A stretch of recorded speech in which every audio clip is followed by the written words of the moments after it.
Good morning, everyone. All right, we're going to talk about something maybe we don't want to talk about, but you know the song Breaking Up is Hard to Do? Let's be honest, we've all been there or have at least supported a friend through one. Heartbreak has many facets, including mental, emotional, and physical pain, and it all feels like just too much. So to give us some advice on what to do, we have our relationship expert, Kat Roby, joining us this morning. Good morning. Kat, I'm so glad that you're here. I know it's kind of a sad topic, but something that I think a lot of people need out there.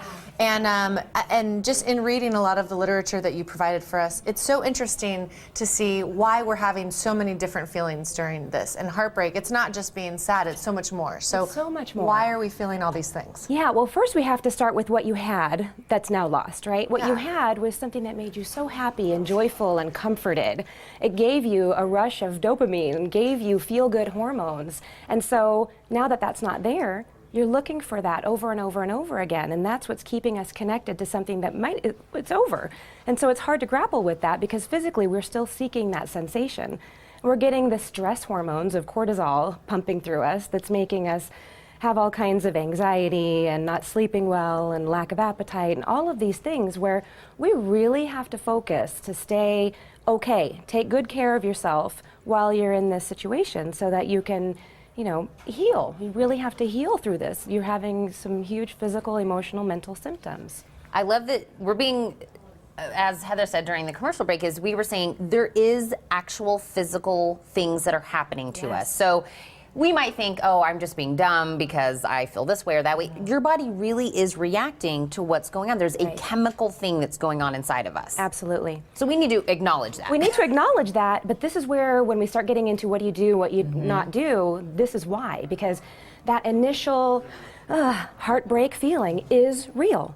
You have a physical sensation, you have a pain, you have an anxiety, you might have nausea, you might have weight loss. All of these things that are going to be happening as you're needing to care for yourself.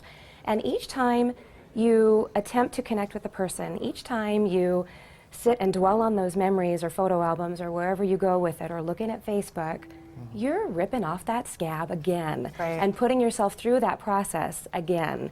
So it's important, and some people will say, what if I don't know if it's the end?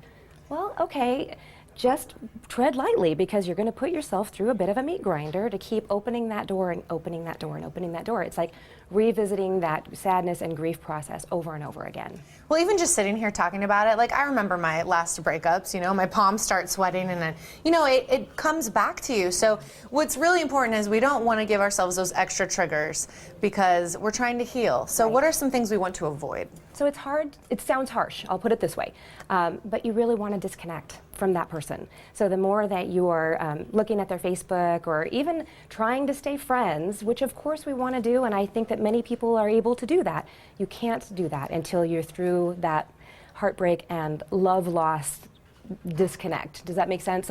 You're not able to be a friend at that point. So it's best to just try to cut that off so that you're not getting those overwhelming feelings over and over again or making things mean certain things or looking back on your history. Don't go back and undo everything you had because it's over now. So make sure and really take a conscious effort to say, we had something great and it's over. Don't throw it all out because it doesn't have to be so black and white. Appreciate what you had together. But really limiting that contact is the key thing. Don't ask your friends about them, So hard. Just unplug a bit. Because what we need to do is focus on you. Focus on being healthy. Focus on what interests you have. Nobody wants to say this, but if you're going to go back out into the dating world, the best thing you can do is be involved in things that are interesting and exciting for you so that you don't fall into a connection where you're molding into someone else's life and then maybe that's not a fit for whatever reason. Maybe that wasn't what ended the first relationship, but it's important to do and be around the things that you enjoy, and you will attract someone who will want to share that with you. Invest in yourself. Take care of your body. Like I'm saying, this is almost a prescription. Nobody wants to take a medicine or go to the doctor, but this is the kind of mentality we need to have. It needs to be forefront in your mind to make yourself unplug, make yourself stop obsessing. You might fall into like a cycle of, I need to vent, I need to vent, I need to vent. Well, it's really not helping. It's keeping you boiling in that sadness, grief experience, keeping the cortisol going. It's not helping you. So if you need to vent, do it for 10 minutes. Put a timer on. Write about it. some way of getting your feelings out, but then close that book and do something that's exciting, or move your body, or connect with a friend. You know what gives you a good feel-good hormone is hugs, pets. They help you release oxytocin. That's the loving, hugging, kind of connecting, affectionate, goodness, way of seeking that thing that's going to still feel good, but it's going to be supportive. Go into nature, write, like I said, do anything that's going to help you be supported, not mired in what is or isn't happening any longer. And I just, the whole reason we started this topic between us three is I was supporting a friend that was going through a breakup recently. And I think also within that breakup time is you kind of are getting out of a routine that you had with that person. You know, you woke up together, or you guys did lunch together, or whatever your routine was. And I think some people end up going back into a relationship maybe that should have been over, because that uncomfortable feeling of being out of that routine, Right. You feel like, I just need to be back in that routine. Yes. So the breakup has a lot of weird layers and facets to it that a lot of people end up getting back into a relationship for the wrong reasons because of that uncomfortable feeling you have right out of a breakup. And that's a great thing to just be aware of. Anytime you have a layer of discomfort or kind of anxiety, it's so great to try to figure out what am I afraid of? What feels so off about this? What am I not addressing? So turn it around and find out maybe I need to give myself a little bit more of, a different routine or another kind of person in my life.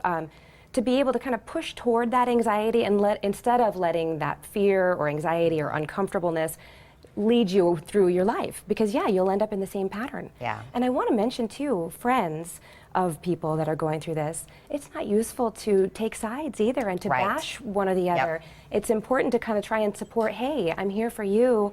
I know what you had together, and let's not rehash all of this all the time. We've all had those girlfriends that bash the man in the situation, because they think that's helpful, but it's not. Right. It's never helpful. But that's why we have you on, Kat. It's because you have so many things. Like I said, it was just happening in my life. I was trying to help somebody, so I know there's somebody else out there listening to this Right. that you're helping. I'm going to tell them how they can get a hold of you, because you've got so much more knowledge that we need Great. every day.